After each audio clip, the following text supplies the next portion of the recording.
Bismillahirrahmanirrahim. Alhamdulillahilladzi 'allama bil qalam, 'allamal insana ma lam ya'lam. Asyhadu an la ilaha illallah wahdahu la syarika lah, al-malikul a'zam. Wa asyhadu anna sayyidana Muhammadan 'abduhu wa rasuluhul mukarram. Allahumma salli wa sallim wa barik ala sayyidina wa maulana Muhammadinil akram wa ala alihi wa ashabihi wa dhurriyyatihi wa man salaku manhajahul aqwam. Amma ba'du. Yang kita hormati dan kita cintai para habaib, para alim ulama, guru-guru agama, para muhibbin, hadirin hadirat rahimakumullah. Puji dan syukur kehadirat Allah Subhanahu wa ta'ala yang memberikan kita berbagai macam kenikmatan dan anugerah, pertolongan, hidayah dan inayah, sehingga kita bisa berkumpul kembali di majlis yang penuh dengan barakah ini. Dan tidak lupa salawat dan salam selalu kita haturkan kepada junjungan kita Nabi besar Muhammad sallallahu alaihi wasallam, dan kepada seluruh keluarga, para sahabat, zurriyat dan pengikut-pengikut beliau.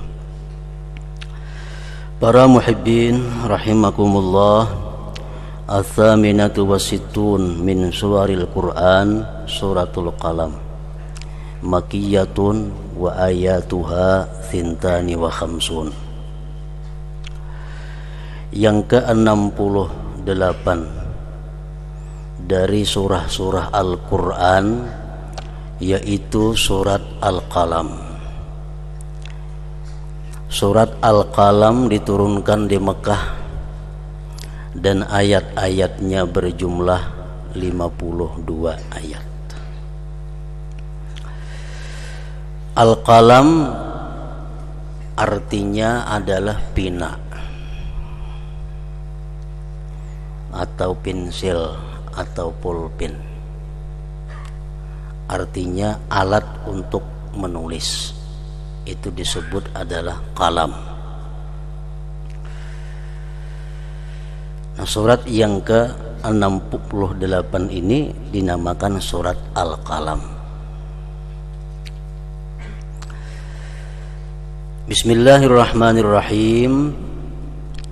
Nun wal qalami wa ma yasturun, ma anta bi ni'mati rabbika bi majnun, wa inna laka la ajran ghaira mamnun, wa innaka la ala khuluqin azim. Itulah bagian pertama dari surat Al-Qalam ini. Para muhibbin rahimakumullah, surat Al-Qalam dimulai dengan huruf hijaiyah, nun. Berbagai macam pendapat para ulama menjelaskan, menerangkan tentang nun itu. Ada yang mengatakan nun itu adalah akhir dari nama Allah Ar-Rahman, karena ada alif lam ra, ada ha mim, ada nun. Jadi Ar-Rahman. Ada lagi pendapat ulama tafsir yang mengatakan bahwa Allahu a'lam bimuradihi bidzalik. Allah yang tahu dengan maksudnya demikian itu. Kita hanya wajib percaya bahwa itu adalah kalam Allah Subhanahu wa ta'ala. Sedangkan apa yang dimaksud Allah dengan nun itu kita serahkan sepenuhnya kepada Allah Subhanahu wa ta'ala. Ya, ini yang paling kuat di antara pendapat beberapa ahli tafsir tadi. Wal qalami wa ma yasturun.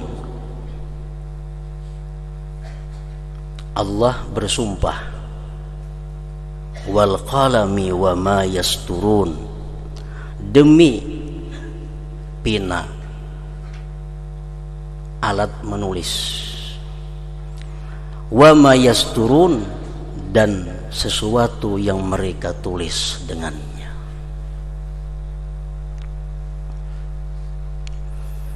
Allah bersumpah dengan Al-Qalam ini menunjukkan betapa pentingnya itu Al-Qalam, dan itu merupakan salah satu nikmat Allah yang sangat besar kepada kita. Al-Qalam merupakan umpama atau contoh daripada lisan. Kadang-kadang kita bisa mengutarakan maksud hati dengan lisan, demikian pula kita bisa mengutarakan maksud hati dengan tulisan. Nah, tulisan itu bisa apabila ada al-qalam, alat untuk menulis. Para muhibbin rahimakumullah, ada 3 al-qalam. Ada al-qalam fi alamil mulki wasyahadah. Ada alat tulis atau pena yang berada di alam kasat mata, seperti alam kita sekarang. Nah, itu kita bisa melihat langsung, bisa menggunakan langsung dengan pena itu. Nah, pena-pena, alat-alat tulis yang ada pada kita ini, itu adalah alat pena, alat tulis atau pena yang berada di alam mulki wasyahadah ngarannya. Ada lagi al-qalam fi alamil jabarut. Ada alat tulis di alam jabarut. Itu kada bisa dilihat dengan mata, tapi diyakini keberadaannya. Dan ada lagi alat tulis qalam ini yang berada di alam malakut. Itu pun kada bisa dilihat dengan mata, namun kita wajib percaya tentang keberadaannya qalam itu. Nah, para muhibbin rahimakumullah, untuk memahami tentang qalam, alat tulis atau pena, ada satu misal contoh di mana seseorang meninggalkan di atas mejanya kertas putih.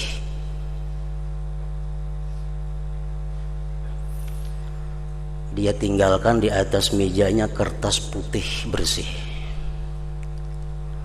Setelah beberapa saat dia datang kembali ke tempat itu, dia temui kertas putih tadi penuh dengan tulisan-tulisan dan coritan-coritan.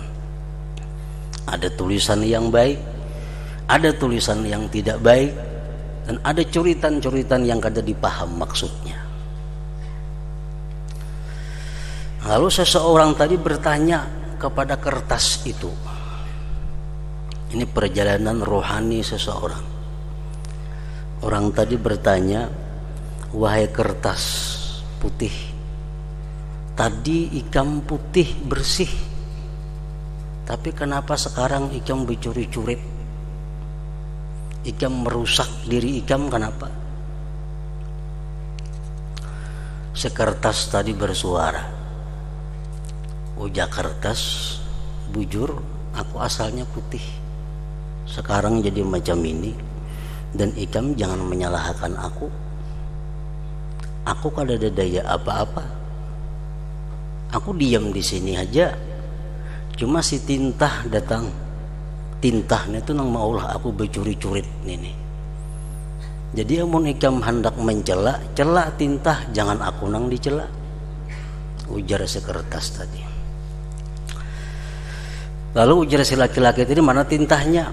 Itu tintahnya datang. "Napa ikam tintah merusak ampun orang nang bersih, itu kertas putih asalnya, jadi bercurit-curit gara-gara ikam ini tintah." Nah, ujar si tintah, "Kalau ikam menuduh aku, ikam zalim ngarannya. Ikam memfitnah aku. Aku bagus di wadah andaknya, kada singgarakan aku. datang pina alat tulis nitu nang maambil aku dari wadah nitu,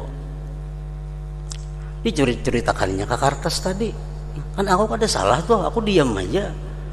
Amun ikam hendak mencela, ikam hendak memperutis, perutis kalam nitu, perutis alat tulis tuh, jangan aku nang dibahas. Aku bagus dalam botol tinta asalnya, diambilnya. Nah, jadi kalau ikam hendak menyalahkan, salahkan alat tulis. Nah, ini alat tulis yang berada di alam mulki wasyahadah. Alat tulis yang kawa kita lihat, kawa kita japai, kawa kita pegang.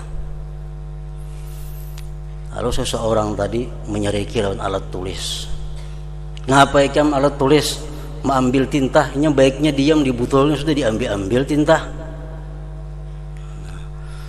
Ujar alat tulis, aku pada tahun itu aku asal bagus di keandakannya, aku gana aku di keandakannya. Datang jariji datang lawan tangan, ini tuh nang mencabut aku di keandakan, sehingga aku bergerak ke situ, sehingga aku mengambil tinta, sehingga mencuri-curi tadi. Jadi kalau ikam menyalahkan aku, ikam memfitnah aku, ngarannya jasing pulpen tadi. Salahkan tangan yang menggerakkan aku. Jadi bisa laki-laki tadi pulang lawan tangan, kenapa ikam tangan, maka mengambil pulpen bagus rapi, ini dikeandakannya. Ikam ambil pulpen itu, ikam curitakan ke tinta, ikam curitakan habis kertas jadi kada kakaruan lagi. Nah, ujar tangan ikam salah nyalahkan aku. Aku ini betulang lawan daging kulit nang apa ada.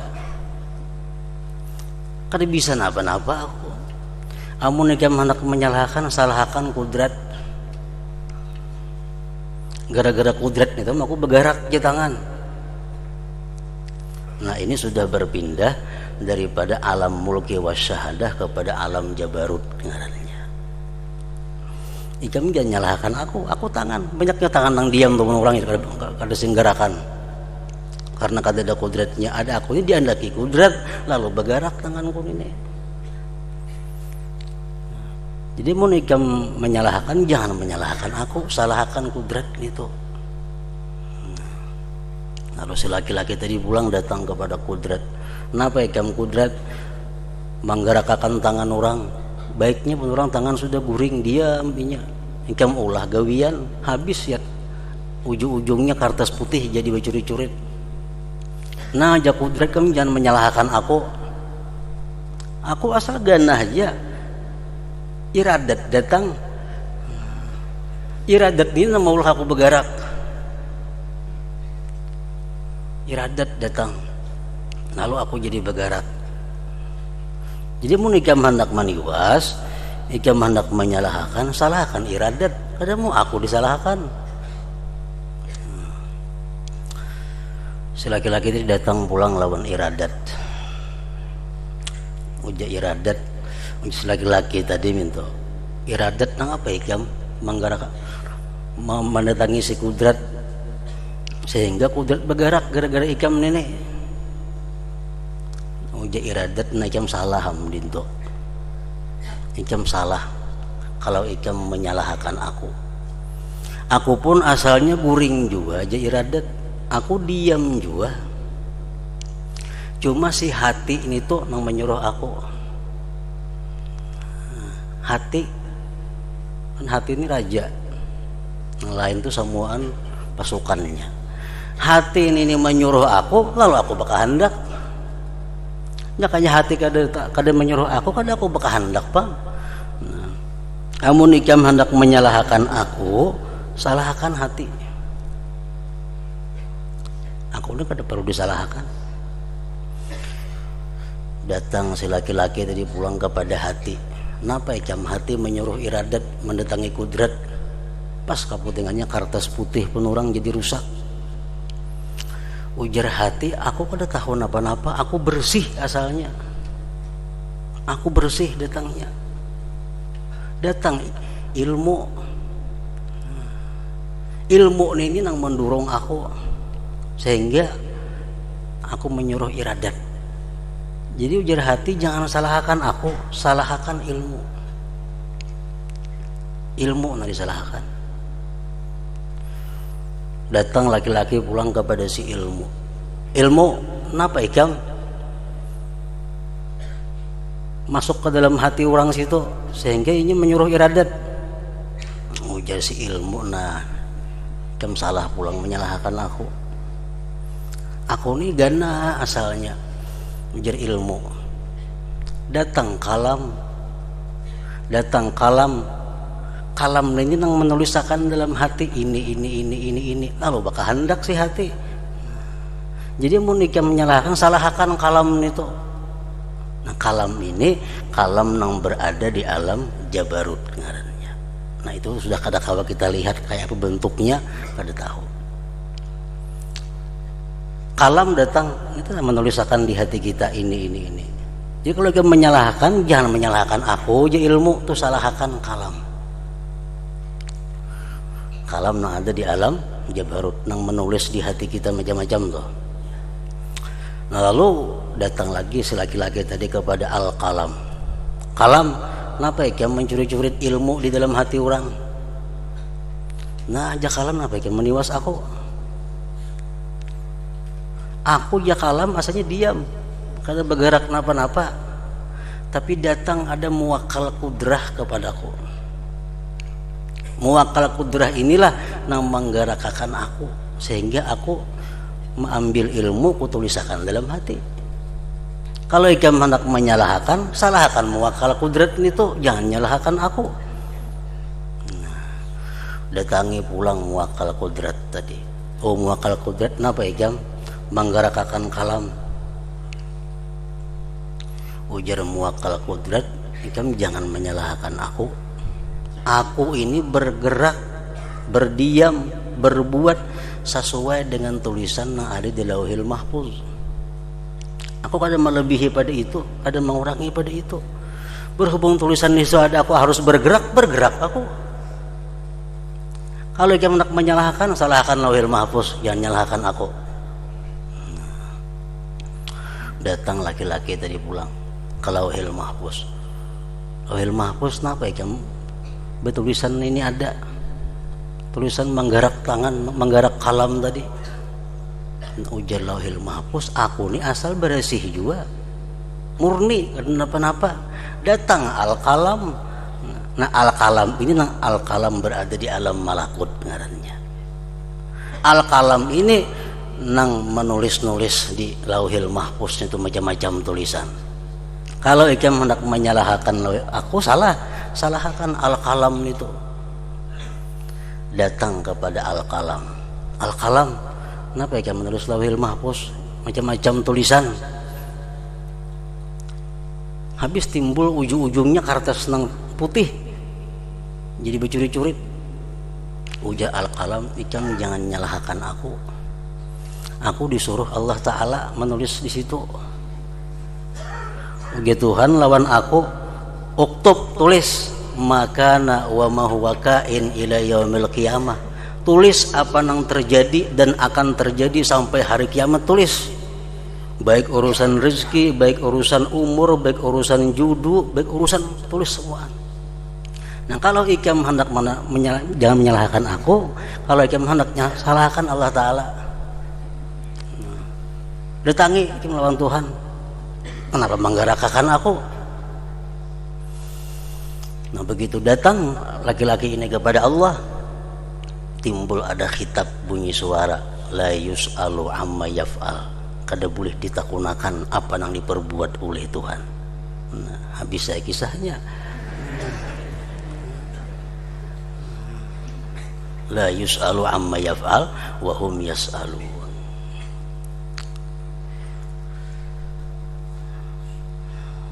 Jadi kalam ada 3 macam kalam. Ada kalam yang berada di tangan kita, kalam yang di alam mulki wa syahadah ngarannya. Ada kalam yang berada di alam jabarut, yang tukang tulis dalam hati kita. Ada kalam yang berada di alam malakut. kalam nang spesial menulis di Lauhil Mahfuz. Nah, ini Allah Subhanahu wa taala dalam surat ini bersumpah wal qalami wa ma yasturun. Demi pena dan yang mereka tulis dengannya. Ma anta bi ni'mati rabbika bimajnun. Allah bersumpah dengan kalam untuk memperkuat pernyataan Allah kepada Nabi kita bahwa engkau wahai Muhammad bukanlah orang gila. Kenapa? Karena Rasulullah dikata-katai oleh orang Quraisy Muhammad majnun, Muhammad itu gila. Muhammad itu sudah gila karena bicara malaikat, bicara naik ke langit, bicara macam-macam, nggak ada masuk akal. Sehingga orang Quraisy mengatakan Muhammad gila. Nah, Allah membantah, bahkan bersumpah Allah wal qalami wa ma yasturun ma anta bi ni'mati rabbika bimajnun. Engkau tidak gila wahai Muhammad dengan nikmat Tuhan engkau. Wa inna laka la ajran ghaira mamnun, dan bahwa bagi engkau hai Muhammad sungguh pahala yang tidak ada putus-putusnya.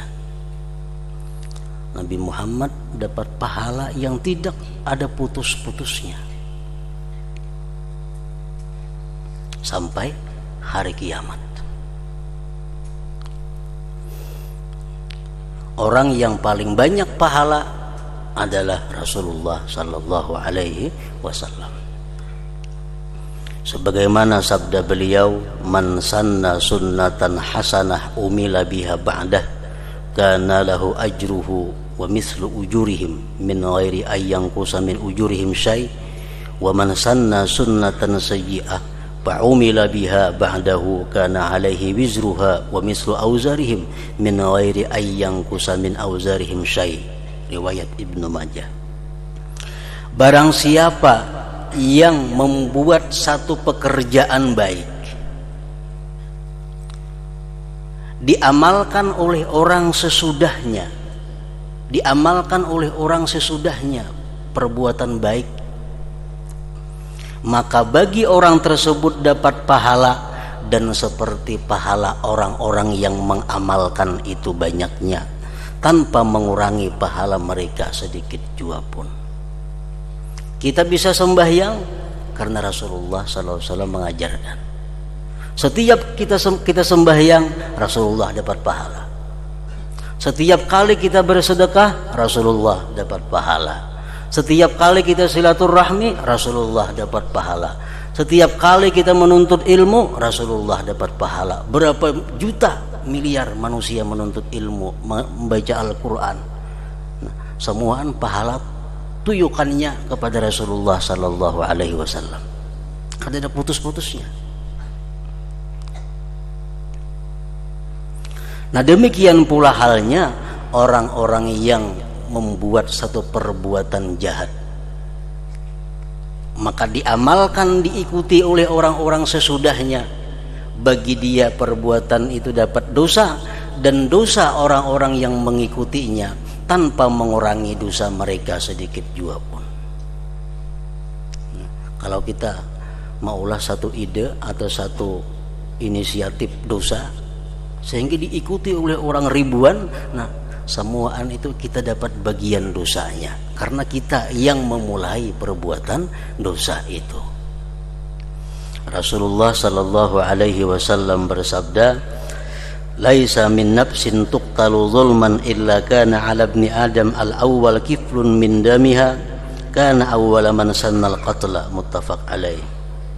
Tidak ada satu diri yang terbunuh secara zalim melainkan bagi anak Adam yang pertama itu dapat bagian dosanya karena dia awal orang yang melakukan pembunuhan. Kabil. Berapa banyak orang membunuh? Kabil dapat bagian dosanya. 1000 sekali mati manusia dibunuhi. Nah, Kabil dapat dosanya. Karena dialah orang yang pertama melakukan pembunuhan secara zalim kepada manusia. Nah, oleh karena itu Allah Subhanahu wa taala berfirman tadi mengkhitab kepada nabi kita, wa innalaka la ajran ghaira mamnun, sesungguhnya bagi engkau itu hai Muhammad sungguh mendapatkan pahala yang tidak ada putus-putusnya. Para muhibbin rahimakumullah. Kemudian sambungan ayat lagi, wa innaka la'ala khuluqin azim, sesungguhnya engkau wahai Muhammad atas budi pekerti yang agung. Rasulullah mendapat pujian yang sangat besar dari Allah Subhanahu wa taala dengan pujian wa innaka la'ala khuluqin azim, sesungguhnya engkau wahai Muhammad atas budi pekerti yang agung. Rasulullah sallallahu alaihi wasallam bersabda, "Addabani Rabbi ta'diban hasana idz qala khudhil afwa wa'mur bil 'urfi wa'rid 'anil jahilin." Falamma qabiltu dzalik minhu qala wa innaka la'ala khuluqin 'azim. Ujar Nabi kita, Allah Subhanahu wa taala mendidik aku dengan pendidikan yang baik. Ketika Allah berfirman, "Ambillah wahai Muhammad kemaafan." Padahal orang gila, maafi. Padahal orang penyihir, maafi. Padahal orang kada adil, maafi. Wa'mur bil 'urfi, dan suruh mereka berbuat kebaikan. Wa'rid 'anil jahilin, dan berpalinglah daripada orang-orang yang jahil. Manakala aku mampu melaksanakan itu, kata Rasulullah, maka Allah pun berfirman, wa innaka la'ala khuluqin azim, sesungguhnya engkau hai Muhammad atas budi pekerti yang agung. Jadi Rasulullah SAW kada pernah membalas, membela diri atas tuduhan-tuduhan yang dilemparkan oleh orang-orang kafir kepada beliau. Dikatakan gila, beliau kadang membalas dengan perkataan seperti itu. Dikatakan bahwa beliau itu tukang sihir, beliau pun kadang membalas perkataan seperti itu. Bahkan beliau memaafkan dan menyuruh orang tersebut untuk berbuat kebaikan, dan beliau berpaling daripada orang-orang yang jahil itu. Nah, itu contoh pedoman bagi umat beliau sallallahu alaihi wasallam.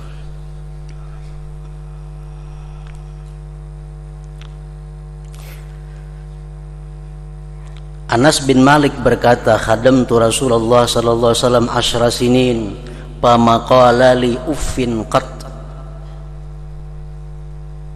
Tentang budi pekerti Rasulullah sallallahu alaihi wasallam, Anas berkata, aku 10 tahun jadi pembantu Rasulullah sallallahu alaihi wasallam. Tidak pernah beliau itu berkata bagiku uffin atau ceh, kada pernah. Wala qala li syai'in fa'altuhu lima fa'altahu, dan Rasulullah kada pernah mengatakan kepadaku kepada sesuatu yang telah aku perbuat, kenapa kamu perbuat, kada pernah. Bahasa kita meniwas tu Rasulullah kada pernah.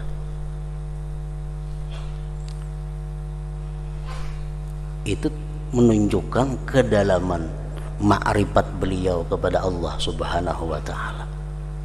Kayak kisah tadi, mengapa nang ditiwas.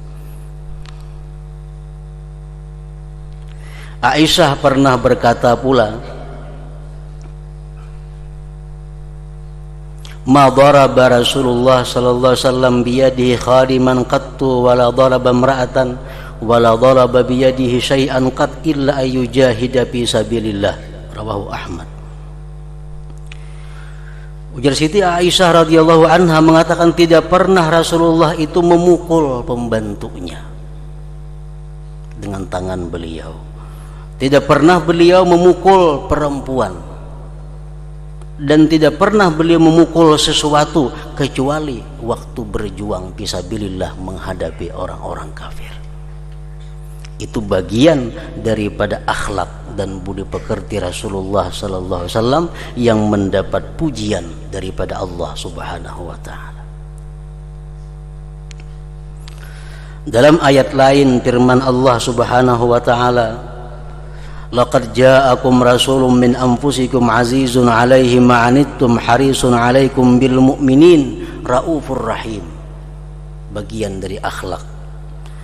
Telah datang kepada kamu wahai manusia seorang rasul dari bangsa kamu. Azizun 'alaihi ma 'anittum. Rasulullah itu sulit, sedih kalau umatnya dalam keadaan sulit. Nah, ini menunjukkan budi pekerti yang agung. Rasulullah paling sedih kalau umatnya sedih. Azizun 'alaihi ma'anittum harisun 'alaikum, dan Rasulullah sangat ingin atas kalian itu masuk surga semuanya, terhindar daripada api neraka. Bil mu'minin raufur rahim, beliau dengan orang-orang yang beriman itu maha pengasih dan maha penyayang. Nah, itulah ayat merupakan pujian kepada Rasulullah sallallahu alaihi wasallam. Artinya Rasulullah ini, nabi kita ini selalu memikirkan keselamatan kita, kebahagiaan kita, keberuntungan kita dunia akhirat. Dan lebih besar perhatian beliau kepada kita daripada orang tua kita sendiri. Lebih besar sayang beliau kepada kita daripada sayangnya orang tua kita sendiri. Setiap orang yang mengenali tentang perilaku Rasulullah sallallahu alaihi wasallam, setiap orang yang mengetahui tentang bagaimana lembutnya akhlak beliau, kebaikan beliau, kemurahan beliau, pasti orang tersebut akan cinta kepada Rasulullah sallallahu alaihi wasallam. Dan ini adalah tujuannya. Allah mengagung-agungkan Rasulullah, Allah memuji Rasulullah. Tujuannya apa? Agar umatnya ini bisa cinta dengan sebenarnya kepada Rasulullah sallallahu alaihi wasallam.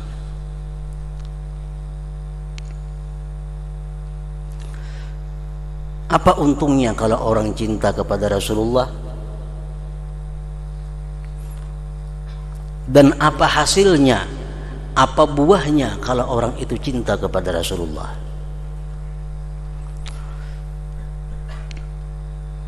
Para ahli hikmah mengatakan, mahabbatullah tusmirur ridha wat taqwa. Cinta kepada Allah subhanahu wa ta'ala itu membuahkan kepada kita keridhaan dan takwa. Kalau kita bujur-bujur cinta kepada Allah, maka otomatis kita akan ridha dengan apa yang ditetapkan Allah, dan kita pasti menjunjung apa yang diperintah Allah dan menjauhi yang dilarang Allah, karena kita cinta kepada Allah. Kita cinta kepada seseorang, nangapa jarnya kita mau. Jarnya minta duit, beri duit.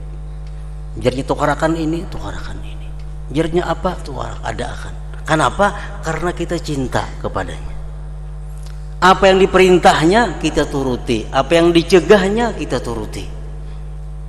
Dan apa yang diputuskannya pun kita dengan senang hati menerima. Nah, itu buah kecintaan kita kepada Allah subhanahu wa ta'ala. Nah, wa mahabbatur rasul sallallahu alaihi wasallam turisul ittiba, tusmirul ittiba. Sedangkan cinta kepada Rasulullah sallallahu alaihi wasallam itu akan membuahkan, mengikuti jejak langkah beliau, akhlak dan budi pekerti beliau. Cinta kepada Nabi otomatis mengikuti kemana Nabi. Nabi ke hulu, umpat ke hulu. Nabi ke hilir, umpat ke hilir. Nabi ke seberang, umpat ke seberang. Kenapa? Karena kita cinta kepada Nabi. Nah, cinta kepada Rasulullah sallallahu alaihi wasallam itu membuahkan mengikuti jejak langkah beliau.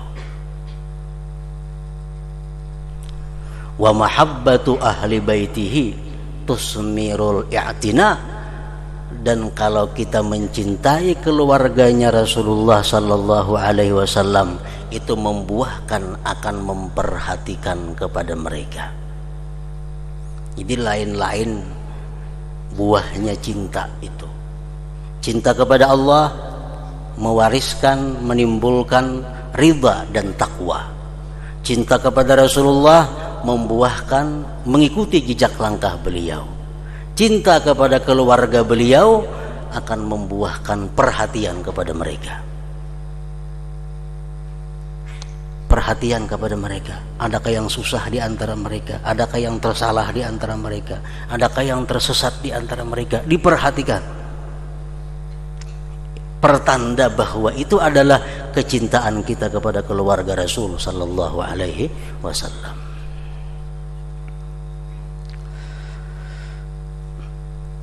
Wa mahabbatul ahli wal aulad turisul yuqayah an-nari laza.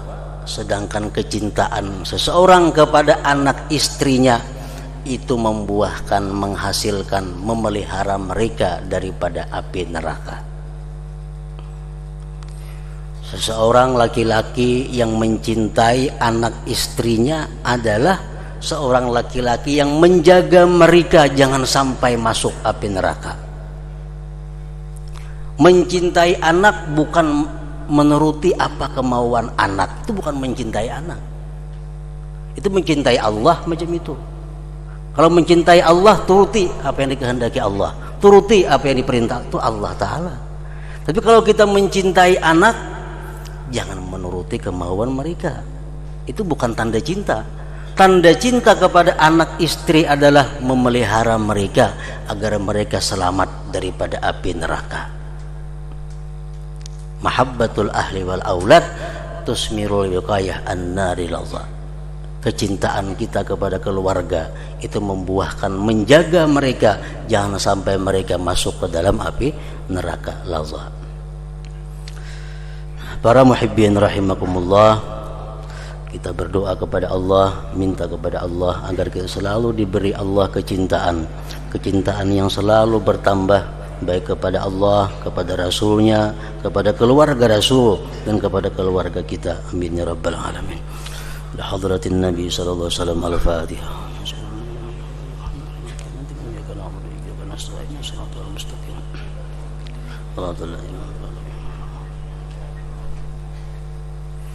أشهد أن لا إله إلا الله وحده لا شريك له أشهد أن سيدنا محمدا عبده ورسوله لا إله إلا الله نستغفر الله لا إله إلا الله نستغفر الله لا إله إلا الله نستغفر الله لا إله إلا الله ونتوب إلى الله لا إله إلا الله محمد رسول الله صلى الله عليه وسلم فيا أيها الرجل منه شفاعة صلوا عليه وسلموا تسليما